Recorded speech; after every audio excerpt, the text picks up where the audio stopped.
नमस्कार सभी को। मैं राजेश गुप्ता, भारतीय जनता पार्टी के केंद्रीय कार्यालय में ओबीसी मोर्चा में राष्ट्रीय सह प्रभारी हूँ।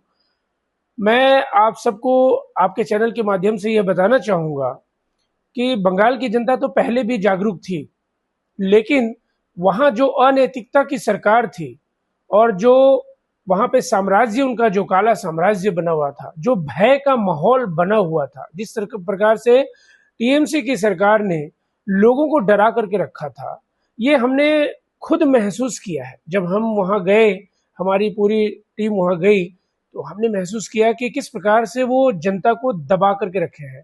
बूथ कैप्चरिंग, लोगों को धमकाना कि आपकी वीडियो फोटो आ रही है, आप किसको वोट कर रहे हैं, किसके बारे में बातें कर रहे हैं। तो कोई भी गरीब व्यक्ति जो रेहड़ी पटरी पे भी दुकान लगा रहा है, वो भी बोलने से डरता था, वोट देने से डरता था। इस बार हमारी भारतीय जनता पार्टी की सरकार ने भय नहीं, भरोसा का संकल्प लिया और लोगों में भरोसा बनाया कि आप बेखौफ निर्भय होकर के अपने इच्छा अनुसार वोट करें। लोगों ने बिना डरे वोट किया है और रिजल्ट आप सबके सामने है कि बहुमत ही नहीं, ऐसा इतिहास में शायद पहली बार हुआ कि बंगाल की जनता ने प्रचंड बहुमत से भारतीय जनता पार्टी को जीत दिलाई है। अभी आपसे एक सवाल और करना चाहूंगा कि सरकार को पूर्ण बहुमत मिला है, तो इसमें मुख्यमंत्री कौन होगा, ये कैसे पता लगेगा और कौन होगा मुख्यमंत्री? जी, ये तो शीर्ष नेतृत्व का ही निर्णय होगा। जैसा हमारे शीर्ष नेतृत्व जिनके बारे में उन्होंने निर्णय कर रखा होगा, ये उनके ऊपर है। आप भी बंगाल रहे, आपने वहाँ बारीकी से देखा जिस सीटों पे आपने सर चुनाव के प्रचार किया और वो सीट सारी जीती गई हैं। कहीं ना कहीं आपका भी अहम रोल है बंगाल की सरकार में बनवाने का। तो आप इसको कैसे देखते हैं? कहीं ना कहीं अगर आपको कोई और जिम्मेदारी जाती है, जैसे आने वाले उत्तर प्रदेश में 7-8 महीने बाद इलेक्शन है, तो अगर आपको कोई जिम्मेदारी दी जाती है तो क्या आप उसको एक्सेप्ट करेंगे? जी बिल्कुल। कोलकाता के पड़ोस में ही एक जिला है नॉर्थ 24 परगना, और मैं वहाँ लगभग 45 से 50 दिन के आसपास मैं वहाँ पे प्रवास किया और लगभग 28 विधानसभा मैं और मेरी टीम जो है, हम लोग मिलकर के, हमारे सारी टीम ओबीसी मोर्चा के वहाँ देख रहे थे। और लगभग सभी, मैं आपको बताऊं कि हमारे केंद्रीय मंत्री आदरणीय श्री शांतनु ठाकुर जी का भी क्षेत्र है वहाँ पे। 7 के 7 विधानसभा हमने वहाँ से भी जीते हैं।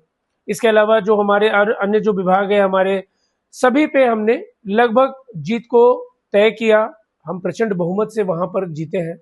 वहाँ पे काम करने का अनुभव भी हमारा बहुत अच्छा रहा। लोग बहुत अच्छे निकले वहाँ पे, जो कि देशभक्ति से ओतप्रोत थे। वो चाहते थे, जनता भी चाहती थी।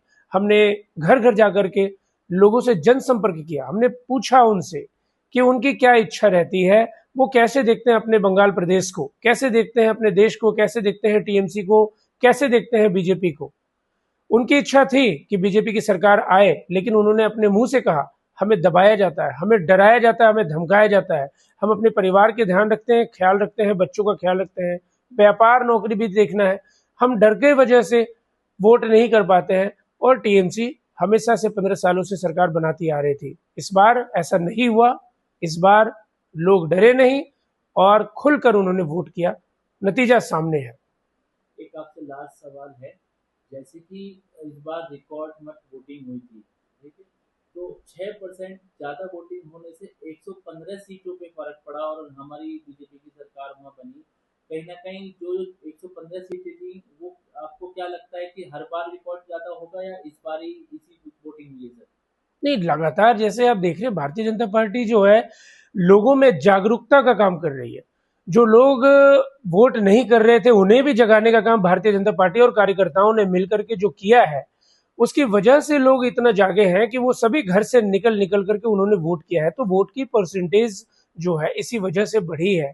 और रही बात बहुमत की, तो ये तो जनता का जवाब है कि जो सरकार काम कर रही है, जो देश के हित में काम कर रही है, जो पूरी दुनिया में भारत का नाम सर्वोच्च स्थान पे लाना चाहती है, उन जनता ने जवाब दिया है अपने वोट के माध्यम से। कहीं ना कहीं इस बार अब बंगाल में विकास दिखेगा बीजेपी सरकार? जी बिल्कुल दिखेगा, क्योंकि आपको पता होगा कि वहां पे सिंगूर में एक क्षेत्र है जहां पे टाटा की कंपनी का प्लांट लगना था, और ममता बनर्जी की सरकार ने उसे भगा करके गुजरात में शिफ्ट करवाया। गुजरात में सरकार ने स्वागत किया। अब हमारे माननीय प्रधानमंत्री जी ने उसी सिंगूर क्षेत्र में बहुत बड़ा इंडस्ट्रियल पार्क बनाने की घोषणा की है, जहां पे कई फैक्ट्रियां लगेंगी। मैंने बहुत नजदीक से बंगाल को देखा है अपने प्रवास के दौरान। वहां कोई भी इन्वेस्टर नहीं है, कोई बड़ी कंपनियां नहीं है। जो भी कंपनियां थी वो सब अपना फैक्ट्री अपनी बंद कर करके दूसरे राज्यों में जा रहे थे। लेकिन अब ऐसा नहीं होगा, अब वहां पे व्यापार होगा, विकास होगा और इन्वेस्टर भी आएंगे। धन्यवाद राजेश जी, हमारे को समय देने के लिए, चैनल से जुड़ने के लिए आपका बहुत बहुत धन्यवाद।